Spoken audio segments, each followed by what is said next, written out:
வணக்கம் ஃப்ரெண்ட்ஸ். இலக்கியா சீரியலில் என்ன விஷயமா நடக்க போகுது அப்படின்னு சொல்லிட்டு இந்த வீடியோவில் பார்க்கலாங்க. கௌதமுக்கு தன்னோட அப்பா தான் எஸ்எஸ்கே அப்படிங்கிற உண்மை தெரிய வரணும் அப்படின்னு சொல்கிறவங்க இந்த வீடியோக்கு லைக் பண்ணிக்கோங்க. இப்போ பார்த்தீங்கன்னா எஸ்எஸ்கே ஜெயிலில் இருக்கார். எப்படியாச்சும் அவர் பண்ண பாவத்துக்கு நிறையா விஷயங்கள் அவர் அனுபவிக்கணும் அப்படின்னு சொல்லிட்டு இலக்கியா கௌதம் சரியான பதிலடி கொடுத்துருக்காங்க. அதுவும் ஜெயிலில் போயிட்டு ரொம்ப திமிரை காமிச்சிக்கிட்டு இருக்காரு. அதனால தான் இப்போ ஜெயிலையே நிறைய கஷ்டங்களை இப்போ எஸ்எஸ்கேக்கு அமையுது.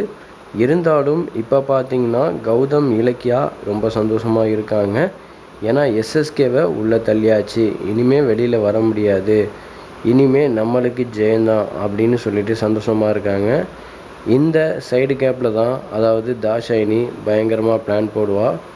எப்படியாச்சும் எஸ்எஸ்கேவை வெளியில் எடுக்கணும் அப்படின்னு சொல்லிட்டு பயங்கரமான திட்டத்தை அடுத்து எடுக்க போகிறா. அந்த பிளான் பார்த்திங்கன்னா அதாவது அஞ்சலி கார்த்திகை வச்சு தான் கண்டிப்பாக கேமில் கண்டிப்பாக இறங்குவா. ஏன்னா கார்த்திக் அஞ்சலியை நம்ம கைக்குள்ளே இல்லைன்னா கண்டிப்பாக எஸ்எஸ்கேவை வெளியில் எடுக்க முடியாது.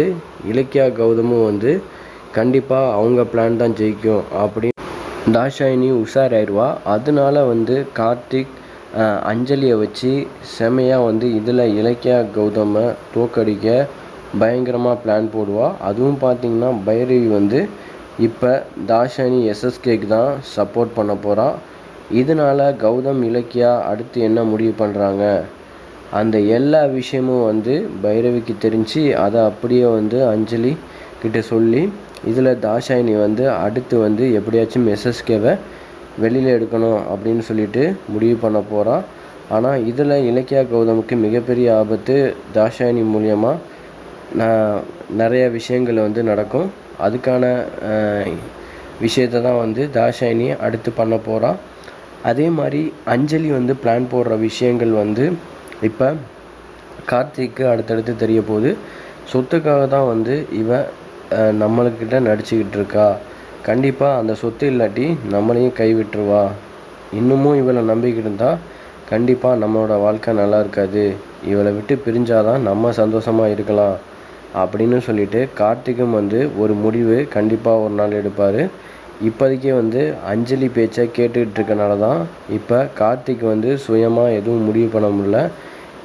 திரும்பவும் அஞ்சலி பேச்சை கேட்டுக்கிட்டு இருந்தால் கண்டிப்பாக நம்ம பிரச்சனையில் தான் போய் மாட்டிக்குவோம் அப்படின்னு கண்டிப்பாக கார்த்திக்கு நல்லாவே தெரியும். அதே மாதிரி எஸ்எஸ்கே தாஷாயினி நம்மள்ட்ட நடிச்சுக்கிட்டு இருக்காங்க அப்படின்னு அஞ்சலிக்கும் புரிய வைப்பார். ஆனால் அஞ்சலி கண்டிப்பாக சொத்துக்காண்டி அவங்க பின்னாடி தான் சப்போர்ட் பண்ணிக்கிட்டு இருப்பா. அதனால் இலக்கியா கௌதம் சொல்லி புரிய வச்சு கார்த்திக் அதாவது சுயமாக முடிவு எடுப்பார். இது மாதிரி கான்செப்ட்டு கொண்டு போகிறாங்க. அதே மாதிரி கௌதமுக்கு தன்னோட அப்பா தான் எஸ்எஸ்கே அப்படிங்கிற உண்மை தெரியலை.